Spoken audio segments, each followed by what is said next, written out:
Why I'm pro-life. Well, I've actually written blogs about this very subject, why I'm pro-life, I'm against abortion. First of all, it's against the Bible, but I also have my own personal reasons why I'm against abortion. My own life experience teaches me that abortion is evil and that there are some people in our culture, a lot of people in our culture who actually want to push abortion on people because they believe that we have too many people on the planet. There's too many people in our society. And you'll say, oh, that's nonsense. Well, I have personal experience with this issue. I'm pro-life not just from an ideological viewpoint, but I'm pro-life because 29 years ago, my own son, before he was born, so this would be about almost 30 years ago now, our doctor brought us in. My wife, my then wife, was pregnant.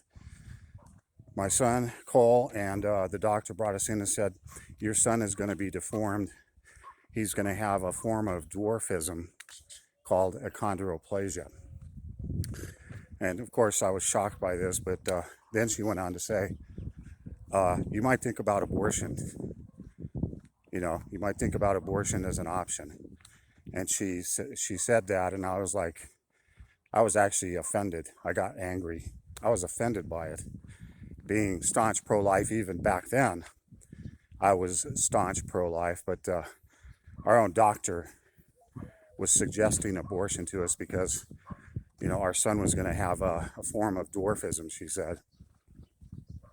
And I've learned something about the medical field since then, in the last 30 years, is that while these people take an oath, what they call the Hippocratic Oath, to do no harm, actually, many of them, for the last 35, 40, 45 years have been doing just the opposite. They don't do no harm. They actually, as I found out from our own doctors, they encourage harm. They encourage abortion on people. I've learned this about the medical community. Our own doctor suggested abortion to us, and I was incensed. I got angry, and she knew it too. I was offended by what she said. She said, yeah, your son's going to be a dwarf. He's going to be really short. And as it turned out, our son wasn't deformed at all. Yes, he's small. My son is 5 foot tall, but that's not dwarfism. First of all, his mother is 5 foot tall, and so is his grandmother. So, to be quite honest, my son's height comes natural. I'm taller. I'm 5'7" or so, but Cole's mother is 5 foot tall, and his grandmother is just under 5 foot tall. So he gets his height naturally. And yet here we had medical professionals telling us your son's going to be a dwarf, and you should probably think about abortion. And I was just incensed by this, first of all.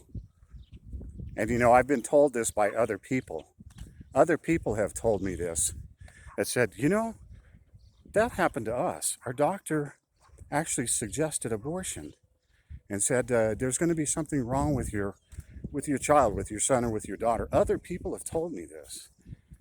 And I'm like, so there's kind of this, I guess, this type of thought or ideas that goes around in medical circles suggesting abortion to young parents.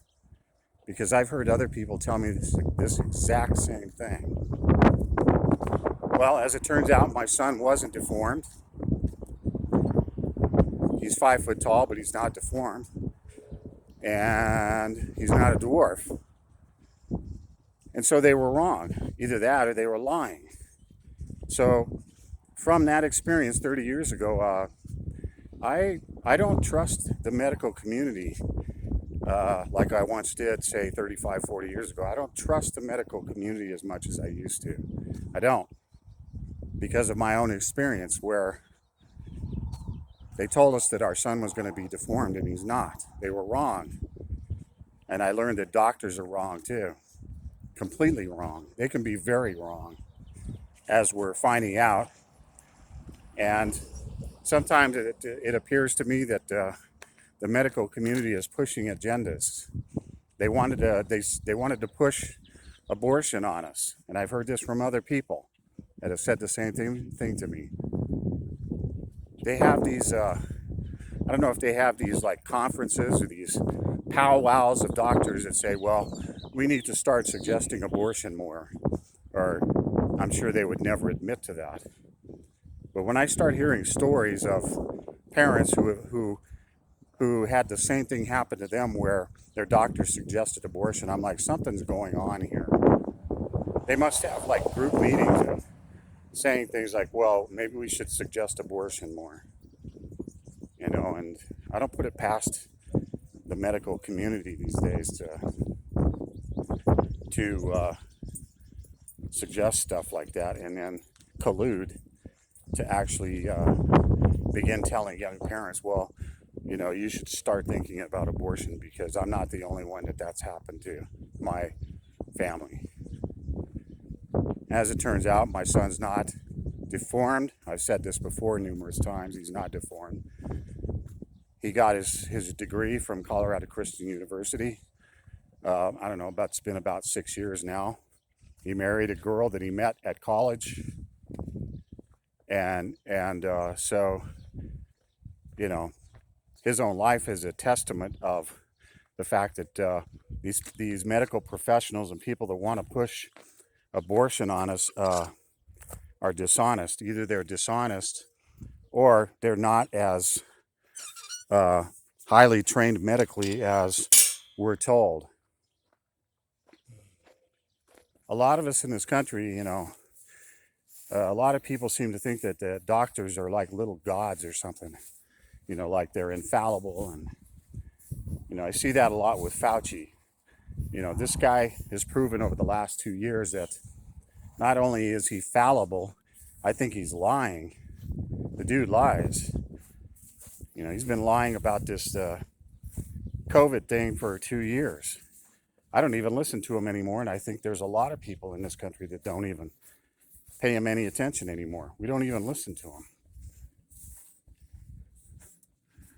And I've had personal experience with the medical community that tells me that either these people aren't always honest or they don't know as much as we're led to believe, or they're pushing agendas on people. Out.